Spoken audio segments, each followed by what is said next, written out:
मंजिल मिले ना मिले ये तो मुकद्दर की बात है, लेकिन हम कोशिश भी ना करें ये तो गलत बात है। नमस्कार दोस्तों, बहुत स्वागत है आपका हमारे चैनल अच्छे संस्कार पर। दोस्तों, आज हम जानने वाले हैं माह फरवरी 2025 का मिथुन राशि का राशिफल। यह कार्यक्रम बहुत महत्वपूर्ण कार्यक्रम है। कुछ समय के लिए अपना फोकस आप यहाँ पर रखें, यहाँ पर ध्यान से सुनिएगा, तभी समझ में आएगा। और लास्ट में बताएंगे दोस्तों आपको अचूक उपाय, क्या उपाय आपको करने चाहिए। और सबसे पहले आपके स्वास्थ्य के बारे में जान लेते हैं। यह महीना स्वास्थ्य के दृष्टिकोण से उतार चढ़ाव से भरा रहने वाला है। आपकी राशि के स्वामी बुध महाराज महीने के शुरुआत में अष्टम भाव में अस्त अवस्था में सूर्य महाराज के साथ रहेंगे। इससे स्वास्थ्य से जुड़ी समस्याएं बार बार परेशान करेंगी। आपकी राशि में ही वक्री अवस्था में मंगल महाराज भी महीने की शुरुआत से ही विराजमान रहेंगे, जिससे आपको अनियमित रक्तचाप, त्वचा संबंधी समस्याएं, किसी प्रकार की एलर्जी जैसी समस्याएं हो सकती हैं। राहु और केतु दसम और चतुर्थ भाव में रहेंगे और बृहस्पति वक्री अवस्था में द्वादश भाव में महीने की शुरुआत में रहेंगे, जिससे आपके स्वास्थ्य समस्याएं दिन प्रतिदिन बढ़ सकती हैं। इसलिए आपको स्वयं को ठीक रखने के लिए नियमित मेडिकल जांच करानी चाहिए और कोई समस्या हो तो चिकित्सक से संपर्क करना चाहिए। हालांकि प्रथम सप्ताह के बाद ही बृहस्पति महाराज के सामान्य अवस्था में आ जाने से इस स्थिति में सुधार होगा और महीने के उत्तरार्ध में बुध महाराज भी आपके 9वें घर में आ जाएंगे, जिससे आपके स्वास्थ्य में दिन प्रतिदिन सुधार होने के योग बनेंगे और आप परेशानियों से बाहर निकलकर एक अच्छा और स्वस्थ जीवन जी पाने में कामयाब होंगे। और दोस्तों, अब जान लेते हैं आपके करियर के बारे में। करियर के दृष्टिकोण से यह महीना उतार चढ़ाव से भरा रहने वाला है। महीने की शुरुआत में राहु और शुक्र दसम भाव में विराजमान रहेंगे, जिससे आप कार्य क्षेत्र में खुशी खुशी अपना काम करते रहेंगे और मौज मस्ती भी करेंगे। कार्य क्षेत्र में आपके सहकर्मियों से आपका व्यवहार बड़ा दोस्ताना रहेगा, लेकिन इससे काम की क्षमता पर प्रभाव पड़ेगा और आपको समस्या हो सकती है। छठे भाव के स्वामी मंगल महाराज प्रथम भाव में होने के कारण आप कुछ क्रोध की अधिकता के कारण कुछ गलत निर्णय ले सकते हैं, जो आपके विरुद्ध जा सकते हैं। महीने की शुरुआत में बुध व शुक्र अष्टम भाव में होंगे, लेकिन उसके बाद महीने के उत्तरार्ध में वह आपके 9वें भाव में आ जाएंगे, जिससे आपकी नौकरी में बदलाव आ सकता है और तबादले के योग बनेंगे। 27 तारीख के आसपास बुध ग्रह आपके 10वें घर में प्रवेश करेंगे, जो उनकी नीच राशि है।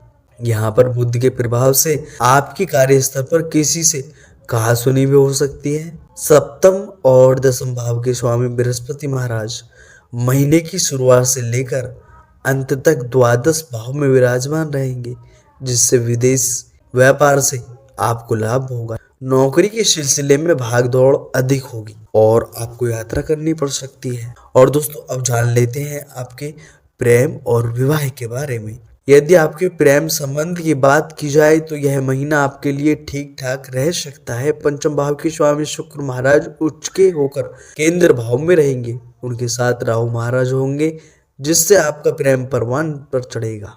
आप अपने प्रियतम के साथ हंसी खुशी अच्छा समय व्यतीत करेंगे। उनके साथ नई नई जगह पर घूमने जाना आपको पसंद आएगा। एक दूसरे के साथ अच्छा समय बिताएंगे, कोई अच्छी फिल्म देखने जाएंगे, साथ में भोजन करेंगे और कहीं घूमने भी जा सकते हैं। यदि आप एक ही जगह पर काम करते हैं तो आपका प्यार और भी अधिकता में बढ़ने के योग बनेंगे।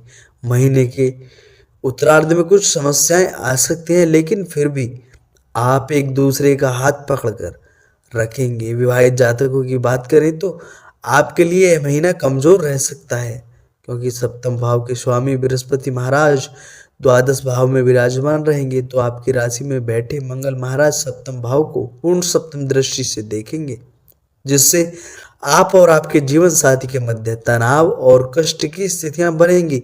एक दूसरे से विचार कम मिलेंगे और क्रोध की अधिकता भी आपके रिश्ते को बिगाड़ सकती है। ऐसी स्थिति में आपको उनका पक्ष भी जानना चाहिए और आपस में विचार विमर्श से ही हर बात को हल करने का प्रयास करना चाहिए।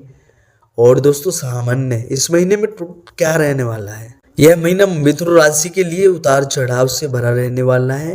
आपको इस महीने अपने क्रोध पर नियंत्रण रखने की आवश्यकता पड़ेगी, नहीं तो आप उसी के कारण अपनी बहुत सारी समस्याओं को खुद ही मोल ले सकते हैं। कार्य क्षेत्र से लेकर आपके निजी जीवन में आपका क्रोध और व्यवहार के कारण समस्या उत्पन्न हो सकती है, इसलिए आपको सावधानी रखनी होगी और अपने क्रोध को नियंत्रित रखना होगा। वैवाहिक संबंधों में उतार चढ़ाव रहने की स्थिति रहेगी, जबकि प्रेम संबंध सामान्य रह सकते हैं। करियर के मामले में आपको उतार चढ़ाव की स्थिति का सामना करना पड़ेगा। कार्य क्षेत्र में शॉर्टकट अपनाने से बचना ही आपके लिए बेहतर होगा, नहीं तो समस्या हो सकती है। पारिवारिक जीवन में कुछ खुशी और कुछ गम की स्थिति रहेगी। परिवार के बुजुर्ग सदस्यों के साथ स्वास्थ्य समस्याएं परेशान कर सकती हैं। विद्यार्थियों के लिए यह महीना अच्छा रहने वाला है, उनकी क्षमता में निखार आएगा। लंबी यात्राओं के योग बनेंगे, जिनसे आपको प्रसन्नता महसूस होगी। आर्थिक रूप से यह महीना मध्यम रहेगा और खर्चों की अधिकता रह सकती है। और दोस्तों, अब जान लेते हैं आपके आर्थिक स्थिति के बारे में। यह महीना आपके लिए खर्चों से भरा रहने वाला है, क्योंकि 12वें घर में बृहस्पति महाराज विराजमान रहेंगे। इससे अच्छे कार्यों पर आपके खर्चे होते रहेंगे। आपकी आमदनी जैसी भी हो, लेकिन खर्च बराबर बने रहेंगे। हालांकि वह अच्छी स्थिति पर होंगे और अच्छे कामों पर होंगे, इसलिए आपको समस्या महसूस नहीं होगी। महीने की शुरुआत में सूर्य और बुध भी 8वें घर में होकर व्यर्थ के खर्च करा सकते हैं। आपको अपने भाई बहनों और पारिवारिक संसाधनों के कारण कई प्रकार के खर्चे करने पड़ सकते हैं, इसलिए आपको मितव्ययिता के साथ चलना ही बेहतर होगा। हालांकि विदेशी माध्यमों से आपको धन प्राप्ति के योग भी बन सकते हैं।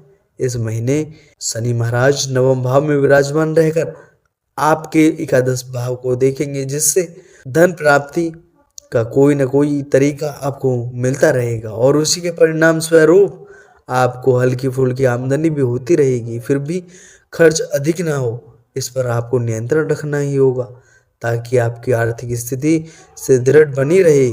मित्र एवं परिवार, अब जान लेते हैं दोस्तों, आपके यह महीना पारिवारिक तौर पर उतार चढ़ाव से भरा रहने की संभावना बनती दिख रही है।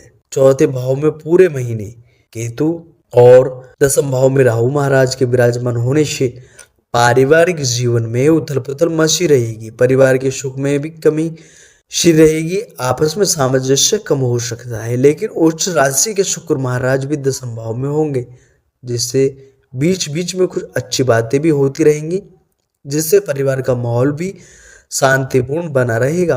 परिवार के बुजुर्ग सदस्यों को स्वास्थ्य समस्या परेशान कर सकती हैं, जिससे आपको उनके प्रति सावधानी बरतनी होगी और आवश्यक होने पर उनके लिए चिकित्सक से संपर्क करना भी अच्छा होगा।